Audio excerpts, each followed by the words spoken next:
Welcome back to Baha'i on Air, everyone. I'm Mark. And I'm Jane. And we're so glad to have you with us again as we jump into another deep dive. This time we're going to be taking a look at a letter from the Universal House of Justice. Yeah, this one was written to the Baha'is of the world, dated November 28th, 2023. And I think it's safe to say this letter is particularly interesting because it comes at such a significant time for the Baha'i community. 100 years, a century after the passing of Abdu'l-Bahá. And this letter, I think, really gives us a chance to reflect on a whole lot of things, how his guidance in the will and testament has shaped the Baha'i world. Definitely. It's also a chance to look at the journey of the Bahá'í Faith over this last 100 years. See where we are now, what possibilities are open to us, and how much Baha'u'llah's teachings are really beginning to shape the world around us. Right. It's kind of exciting to see that. And a century, that's a huge milestone. Yeah. Now, a lot of you listening probably have at least some idea of the Baha'i Faith. You might have heard of it. But we're going to focus on the 100 years that came right after the passing of Abdu'l-Bahá. Mm-hmm. And that happened back on November 27, 1921. Yeah. So we've got a lot of really interesting information here. I mean, even just the recent message from the Universal House of Justice on the centenary is packed with insights. And our mission today, well, we want to really understand those key achievements, the big transformations that happened within the Baha'i Faith during these past 100 years, all sparked by Abdu'l-Bahá's passing and the provisions he put in place. Yeah, I mean, Abdu'l-Bahá's passing, it wasn't just like losing a prominent figure. Mm-hmm. I think it's really important to understand that he had this unique station. Right. He was the center of Baha'u'llah's covenant, the perfect exemplar of his teachings, the unerring interpreter of his word. You get to think of him as the vital link, Okay. the one who preserved the unity and guided the direction of the faith after Baha'u'lláh. And as you said, the fact that the entire world commemorated this centenary says a lot about his enduring influence. I think a good place to start would be right after Abdu'l-Bahá passed away. The sources describe this wave of grief in Haifa, and it wasn't limited to just Baha'is, was it? No, not at all. It was a profound outpouring of sorrow from everyone. Yeah. Thousands of people from all walks of life attended Abdu'l-Bahá's funeral in Haifa. Jews, Muslims, Druze, Christians, Baha'i, everyone. Wow. All united in their respect and affection for him. Yeah. He was seen as a tireless advocate for world peace, a champion of justice, a loving father figure to those in need, and a source of wisdom that really transcended religious and cultural boundaries. It's really incredible the impact one person can have. And then, of course, came the appointment of his grandson, Shodi Effendi, as the guardian of the faith. And that must have been just an enormous responsibility, especially for someone so young. Absolutely. Immense. It's almost hard to fathom. Yeah. He was entrusted with leading the entire global Baha'i community. And you have to imagine the weight of that responsibility combined with his own personal grief, stepping into such a monumental role. And then, almost immediately, there were individuals who tried to challenge his divinely ordained authority. Right. The pressures and misunderstandings surrounding the faith didn't just disappear. So right away, he had to deal with both internal and external challenges. And it seems like Shoghi Effendi was pretty realistic about where the Baha'i community stood in terms of understanding everything at that point. Yes, he was. He understood that, yes, the basic truths of Baha'u'llah's revelation had been shared, but the Baha'i community was still really just at the beginning of comprehending their full implications. There's this famous quote where he said, "It would take at least a century of dedicated effort and practical application to even begin to grasp the wisdom in Abdu'l-Bahá's will and testament." Wow. He saw the immense scope of Baha'u'llah's vision for a unified world, and he knew it would be a gradual process, guided by the institutions that Baha'u'llah had established. That brings us to what the sources call the triple impulse, right? Yes. And that's referring to Baha'u'llah's tablet of Carmel, Abdu'l-Bahá's will and testament, and the tablets of the divine plan. It sounds like these were the essential blueprints for that century of development. Exactly. These three charters acted like this powerful interconnected force, each one setting in motion distinct but completely inseparable processes. So the tablet of Carmel laid the spiritual foundation, and it foreshadowed the development of the faith's administrative and spiritual heart at its world center in the Holy Land. Okay. Abdu'l-Bahá's will and testament provided the detailed framework for the establishment of the administrative order that's the system of governance for the Baha'i community worldwide. Mm-hmm. And then The tablets of the divine plan, they charted the course for systematically sharing the Baha'i teachings across the entire planet. And it seems like these three streams of development, they weren't happening in isolation. Oh, definitely not. The sources really stress how interdependent they were. Like the administrative order, for instance.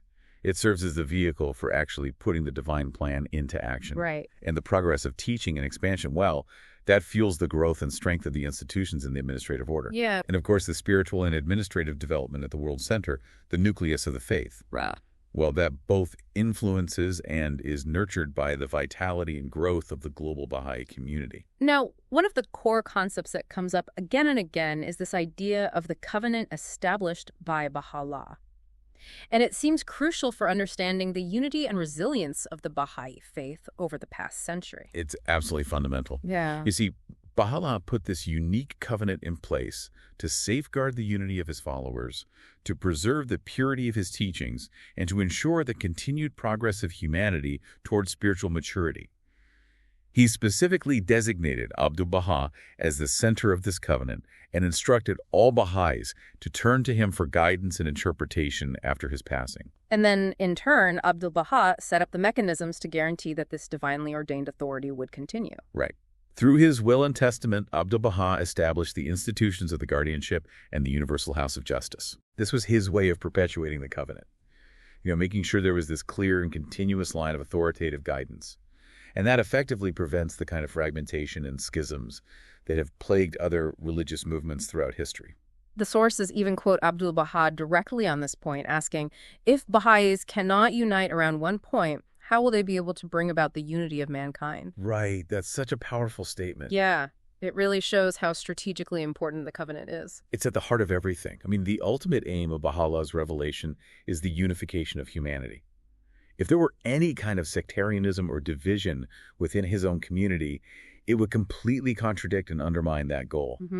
The covenant is that enduring force for unity, protecting the faith from those kinds of destructive tendencies. But it hasn't been without its challenges, has it? The sources talk about various attacks on the covenant over the last 100 years. Sadly, no. Throughout its history, the Baha'i Faith has faced numerous attempts to create discord and undermine the covenant. Right. These attempts have come both from within and outside the community. It started right after Baha'u'llah's passing, with some relatives trying to seize authority. Oh, wow. Then the challenges continued during Shoghi Effendi's ministry and surfaced again after his passing, and there have even been attacks directed at the Universal House of Justice itself. But the important thing is that those attempts have all failed. That's right.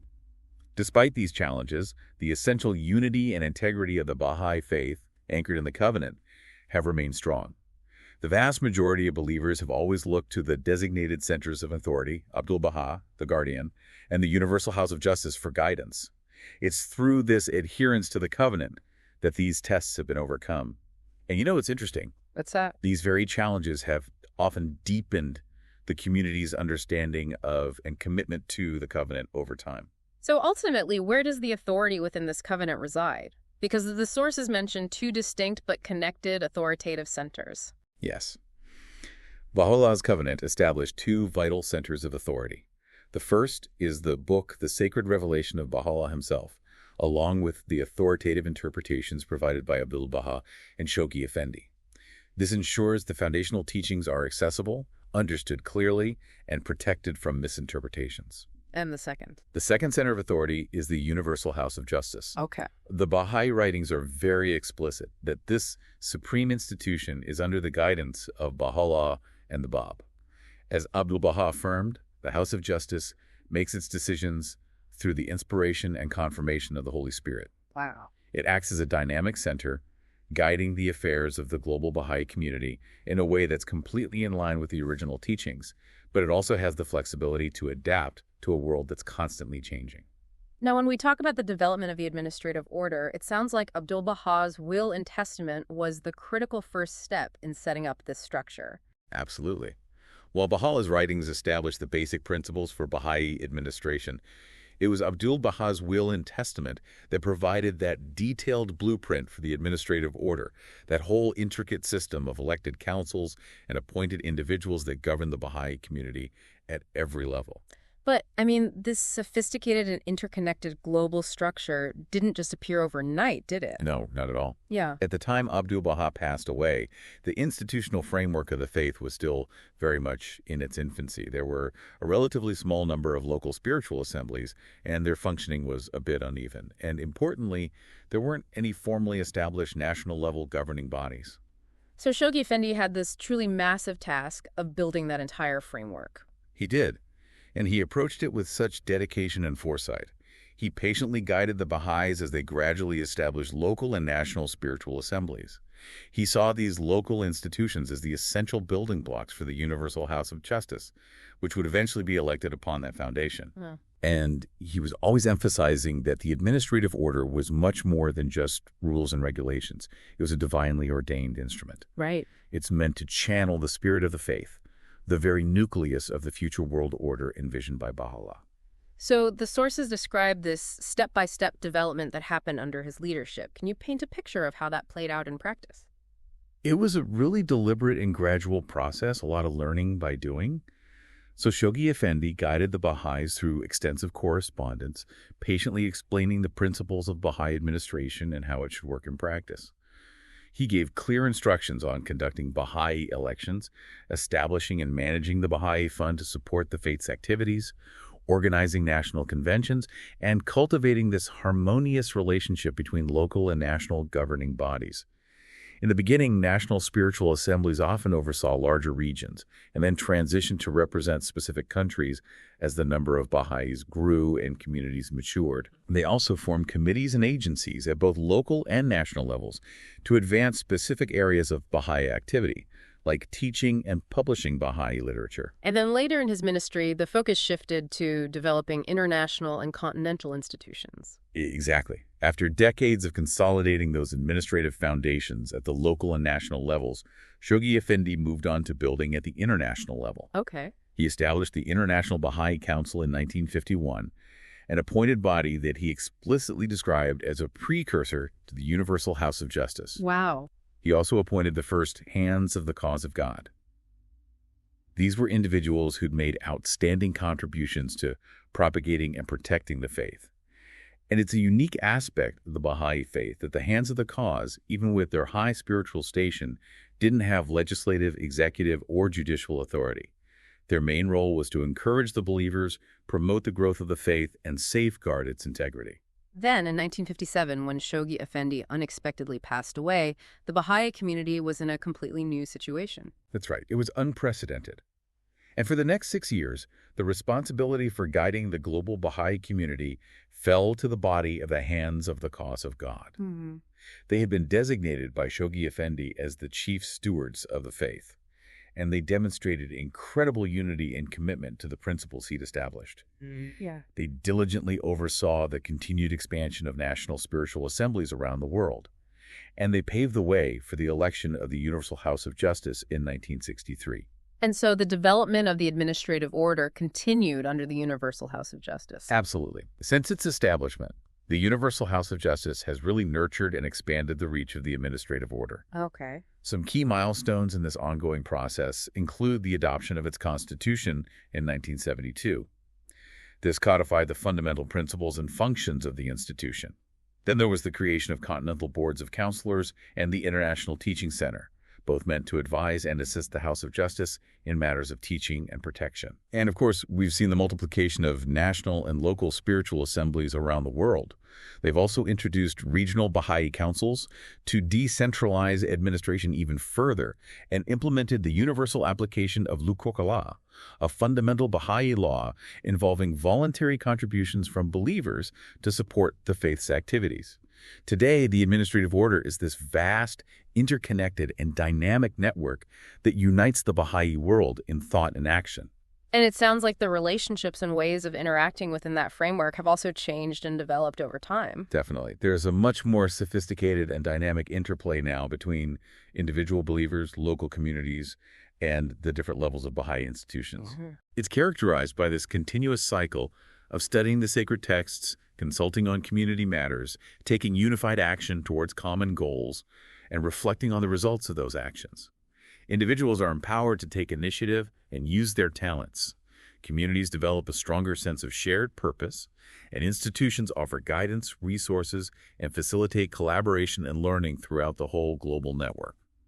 Now let's shift gears and talk about the global spread of the Baha'i faith over the past century. The statistics mentioned in the sources are pretty incredible. They really are. You can see the transformative power of the faith reflected in them. Starting from just 2 people in Persia during the Bab's time, the faith spread to 15 countries during Baha'u'llah's lifetime, and then to 35 by the time Abdu'l-Bahá passed away. But it was Abdu'l-Bahá's tablets of the Divine Plan that marked this huge turning point. Okay. They laid out a comprehensive global strategy for the spiritual illumination of humanity. Yet, the initial response to that vision seems like it was maybe slower than some might have expected. Yeah, it took some time for the early Baha'i community to fully grasp the implications of the Divine Plan and to develop the necessary administrative structures and resources to carry it out. Right.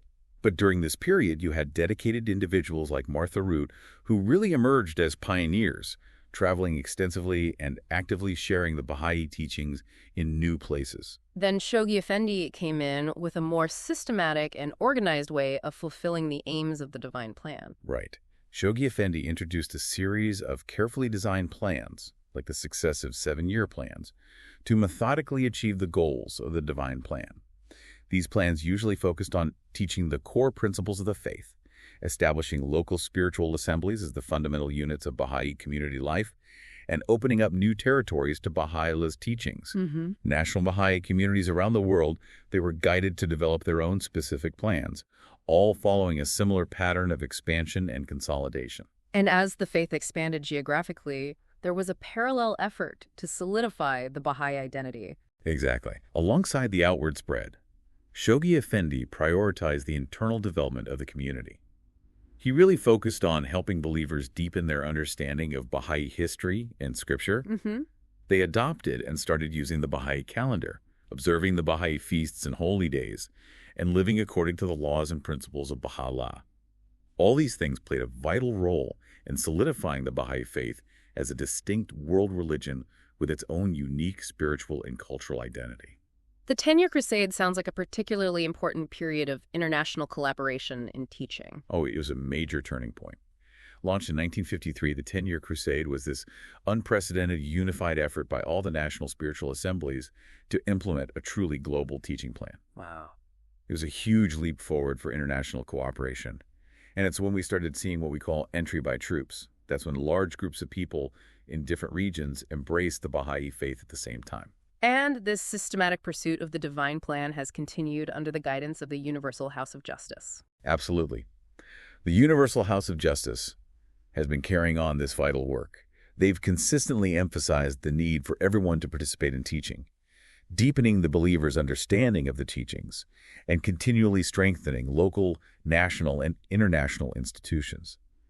We've seen 2 main patterns of growth in national communities: the gradual development of smaller, well-established communities, and periods of rapid expansion through entry by troops, which brought new opportunities but also challenges related to consolidating those large numbers of new believers. Which is what led to the focus on a more systematic and sustainable approach to development? Exactly. The Baha'i community has shifted towards a more methodical, long-term approach to growth. Right. They've been focusing on establishing training institutes that empower individuals with knowledge, skills, and spiritual motivation for service. Then there's the cluster system, which is a way of organizing teaching and community building efforts at the local level. And they've been promoting a new pattern of community life centered on activities like regular study circles focused on the Baha'i writings, children's classes, and devotional gatherings. This approach has fostered a real cultural advance within the Baha'i world and a greater capacity for both learning and applying the teachings. Another important aspect of the faith's development over the past century is its growing involvement in the wider society. It seems like this wasn't always the main focus, at least not in terms of organized efforts. That's a really interesting observation. Baha'u'llah's teachings definitely have profound implications for social transformation. Right. But in the early years, particularly during Shoghi Effendi's ministry, the priority was on teaching the faith and building up the administrative order. Yeah. It's important to remember, though, that Abdu'l-Bahá himself started a lot of early efforts to promote social and economic development, especially in education in Iran. And in recent decades, this aspect of actively contributing to social progress has become much more prominent. Absolutely. Since 1983, there's been a clear focus on integrating social and economic development into the regular activities of the Baha'i community. Yeah. The establishment of the Office of Social and Economic Development, now the Baha'i International Development Organization, has been really important in facilitating learning and capacity building in this area. Right. We've seen hundreds of Baha'i-inspired development projects emerge all over the world, addressing all kinds of social and economic issues at the grassroots. And there's a distinct Baha'i perspective on how to approach this kind of development, right? Yes, definitely. The Baha'i approach to development is based on the idea that people should be the protagonists of their own advancement. Right. It's about giving individuals and communities the power to identify their own needs, to come up with solutions, and to put those solutions into action. It's about applying spiritual principles and recognizing the connection between material and spiritual well-being. Alongside these efforts, there's been an increasing participation in different discourses happening in society, from local communities all the way to international forums. That's right. This process really began with Baha'u'llah's communications with the leaders of his time and Abdu'l-Bahá's proclamations of the Baha'i message to different audiences. Shoghi Effendi continued these efforts by establishing a Baha'i Information Bureau in Geneva and formally creating the Baha'i International Community as an NGO. Okay. Under the Universal House of Justice, this engagement has grown even further, like with the publication of statements such as the Promise of World Peace and the Baha'i International Community's involvement in the UN. And lately, that engagement seems to have become even more strategic and well-organized. Definitely. Especially in the 21st century. Yeah. We've seen a much more deliberate approach to engaging in the discourses of society at the national level. There are offices of external affairs specifically dedicated to this, and then there's the Institute for Studies in Global Prosperity, which does research on issues of social progress from a Baha'i perspective. There's also an ongoing global learning process facilitated by the Office of Public Discourse at the World Center, where Baha'is are developing the capacity to contribute to societal conversations at the grassroots level. And all these efforts to engage with society are becoming more and more integrated with the other core activities of the Baha'i community. Exactly. It's all coming together. Yeah. Social action, participation in public discourse, and the expansion and consolidation of the Baha'i community are all seen as interconnected parts of one unified effort. And the unique insights from the Baha'i teachings are being increasingly recognized and valued by people who are working to address the complex challenges facing the world. Now let's turn to the development of the Baha'i World Center in the Holy Land. It was Baha'u'llah's Tablet of Carmel, as we discussed earlier, that really got this process started. Yes, the Tablet of Carmel was the foundational document that set in motion the development of the Baha'i World Center in the Holy Land. Right. The cities of Akka and Haifa are profoundly sacred to Baha'is. They're where Baha'u'lláh was imprisoned and where he eventually passed away. Yeah. It's also the site of the Shrine of the Bab and the designated location for the administrative institutions of the faith. But the Baha'is' physical presence there and their ability to develop those holy places weren't always a given, were they? No, not in the early years. Yeah. Their hold on those sacred sites was often very tenuous. Right. Shoghi Effendi played an essential role in protecting, preserving, extending, and beautifying the shrines of the Bab and Baha'u'lláh. He faced huge logistical, financial, and even political obstacles. But he oversaw the completion of the Shrine of the Bab on Mount Carmel, initiated the tracing of the Ark for the future administrative buildings, and built the International Archives Building, which houses the sacred texts and historical artifacts of the faith. And the Universal House of Justice has continued this incredible work of development. They have. The Universal House of Justice has continued to guide the development of the World Center. They have overseen the acquisition of more land to protect the sacred sites and allow for future expansion. They've also completed the buildings on the Ark, created those beautiful terraced gardens around the Shrine of the Bab on Mount Carmel, and are currently constructing the Shrine of Abdu'l-Bahá. The administrative center has been expanding, welcoming more and more volunteers and pilgrims. And in 1987, the Baha'i World Center was formally recognized by the Israeli authorities, which granted the faith official status and ensured the protection of its holy sites. So the development of the Baha'i World Center is fundamentally tied to the spiritual energy and administrative capacity of the worldwide Baha'i community. Absolutely. As the Universal House of Justice put it in their 2001 message marking the completion of the Ark, those majestic buildings of the World Center represent the immense spiritual force driving the Bahá'í Faith. They're a tangible symbol of the success in building a global community united by a common faith and a divinely ordained administrative order. So looking ahead, what are some of the future directions for the Baha'i community as it enters its second century since Abdu'l-Bahá's passing? There's so much potential and so much to look forward to. Abdu'l-Bahá himself envisioned future generations of devoted individuals arising to serve the cause of God and bring about spiritual and social transformation. Over this past century, we've seen such a dramatic increase in the capacity, experience, and resources within the Baha'i community. It has grown and developed in its size, its administrative structures, its understanding of the teachings, and its vision for contributing to a better world.